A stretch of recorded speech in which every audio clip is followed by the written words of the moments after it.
Hello friends, मेरे channel पे आपका स्वागत है। आइए सीखते हैं इस शब्द की सही प्रोनाउंसिएशन।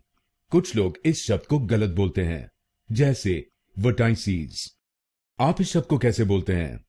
चलिए जानते हैं इसकी सही प्रोनाउंसिएशन।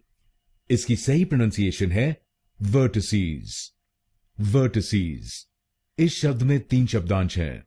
पहला शब्दांश है VER, दूसरा शब्दांश है TI और आखिरी शब्दांश है CES। पहले शब्दांश को यानी VER हम बोलेंगे व। दूसरे शब्दांश को यानी TI हम बोलेंगे ट। गलत प्रोनाउंसिएशन में हम इस शब्दांश को बोलते हैं टाई। इसकी सही प्रोनाउंसिएशन है ट।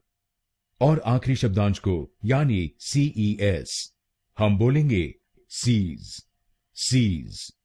तो बनेगा vertices. Vertices. Vertices. Vertices. Vertices. Vertices. और ये ध्यान में रखिए कि हमको दूसरे शब्दांश पर यानी TI पर जोर डालना है। वर्टिसीज। वर्टिसीज।